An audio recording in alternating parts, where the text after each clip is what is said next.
Suatu ketika ada seorang penebang kayu dengan dua anak dan ibu tiri mereka. Nama anak laki-laki itu Hansel, dan nama anak perempuan itu Gretel. Mereka hidup sangat miskin sehingga terkadang tidak ada yang bisa dimakan. Dan kemudian pada suatu malam dia berbaring di tempat tidur, memikirkan bagaimana memberi makan anak-anak lebih jauh. Istrinya menasihatinya untuk memiliki anak di hutan, menyalakan api, memberikan sepotong roti masing-masing dan meninggalkan mereka di sana, tidak semuanya mati kelaparan. Tapi si penebang kayu tidak setuju. Dan sampai saat itu, istrinya membujuknya bahwa dia akhirnya setuju. Dan anak-anak, karena kelaparan, juga tidak bisa tidur dan mendengar semua yang dikatakan ibu tiri mereka kepada ayah mereka. Dan saat orang tuanya tertidur, Hansel diam-diam bergegas keluar rumah. Bulan bersinar terang, dan batu putih berkilauan seperti koin.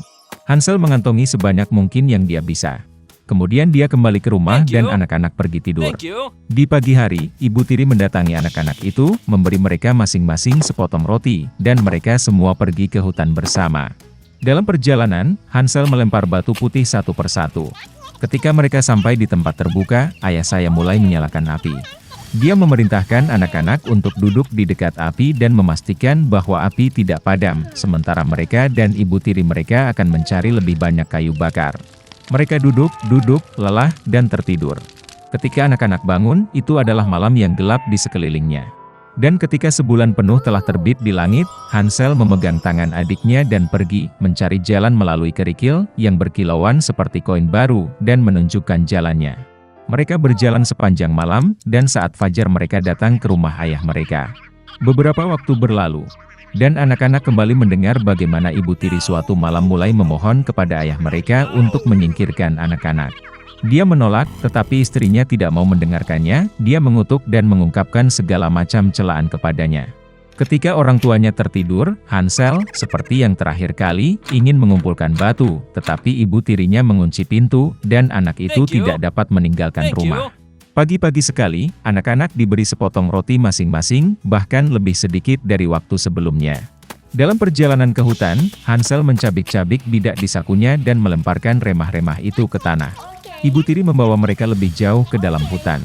Sekali lagi api besar dinyalakan, dan sang ayah memerintahkan anak-anak untuk mengawasi api sementara mereka dan ibu tiri mereka membelah kayu lagi. Saat jam makan siang tiba, Gretel membagikan sepotong rotinya dengan Hansel. Dan mereka tertidur. Kami terbangun saat malam yang gelap tiba. Dan kemudian 1 bulan tiba, dan mereka berkumpul dalam perjalanan, tetapi mereka tidak dapat menemukan satu pun remah-remah, karena ribuan burung beterbangan di hutan telah lama memakan remah-remah itu. Jadi anak-anak berjalan sangat lama, tetapi mereka tidak bisa keluar dari hutan.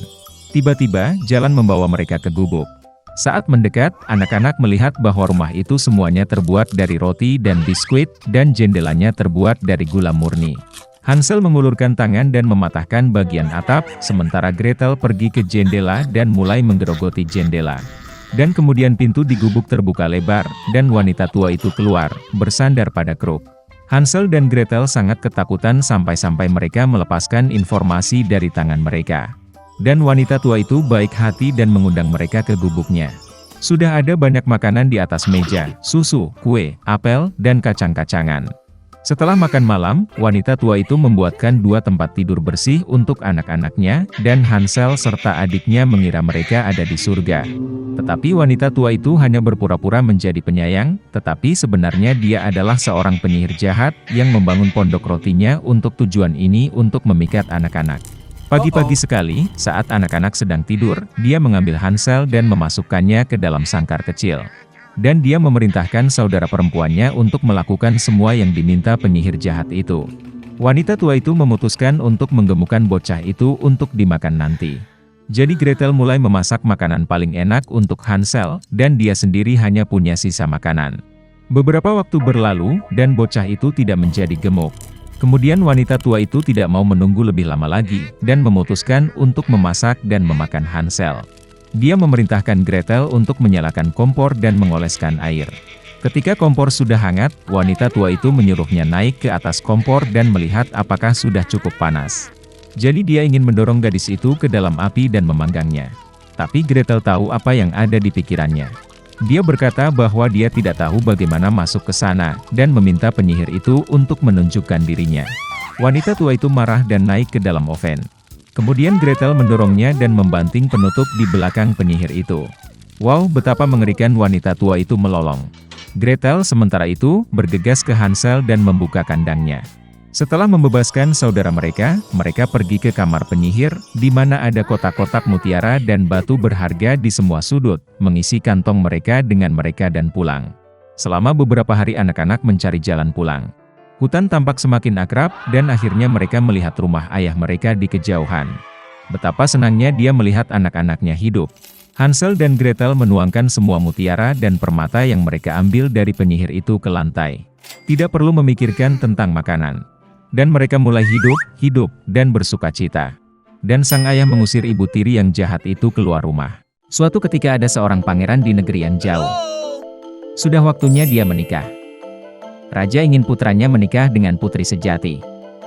Ratu menginginkan putranya bukan hanya putri raja dan ratu, tetapi juga agar dia lembut, cerdas, dan anggun. Dan dia sendiri ingin mengikuti perintah hatinya. Pangeran pergi mencari pengantin wanita. Setelah beberapa hari perjalanan, dia mencapai kerajaan terdekat. Raja setempat menyukai pangeran yang sopan dan tampan. Dan dia membawanya ke putrinya. Sang putri sangat cantik. Tetapi setelah berbicara dengannya, pangeran menyadari bahwa dia sangat bodoh, dan tidak ada yang perlu dibicarakan dengannya. Dia meminta maaf, mengucapkan selamat tinggal, dan melanjutkan perjalanannya. Di kerajaan berikutnya, raja dan ratu dibuat terpesona oleh pangeran muda, dan segera mengundangnya untuk bertemu dengan putri mereka. Mereka membawanya ke ruang makan, tempat sang putri sedang makan. Pria muda itu menyapa, tetapi gadis itu bahkan tidak memandangnya. Dia sangat bersemangat tentang makan malamnya. Sang pangeran mengira bahwa sang putri tidak peduli padanya. Mengucapkan selamat tinggal, dia meninggalkan kerajaan ini juga. Pangeran berkeliling dunia untuk menemukan kekasihnya. Setelah berusaha keras, dia kehilangan semua harapan untuk menemukan pengantin yang cocok. Raja dan ratu sangat prihatin tentang ini. Tetap saja, mereka senang putra mereka tidak menikahi gadis yang salah. Suatu malam, badai hebat dimulai. Hujan itu turun seperti ember, kilat menyambar, dan guntur bergemuruh. Pangeran tidak bisa tidur, melihat kilatan petir, dan terus memimpikan putrinya. Tiba-tiba, ada ketukan di pintu. Ketika pangeran membuka, seorang gadis muda berdiri di ambang pintu. Dia gemetar hebat saat dia basah kuyup karena hujan. Gadis malang itu sendirian di tengah cuaca buruk yang mengamuk ini, tetapi bahkan di tengah hujan dia tampak sangat manis. Dia berkata bahwa dia tersesat di hutan dan diminta untuk melakukan pemanasan di dalam rumah.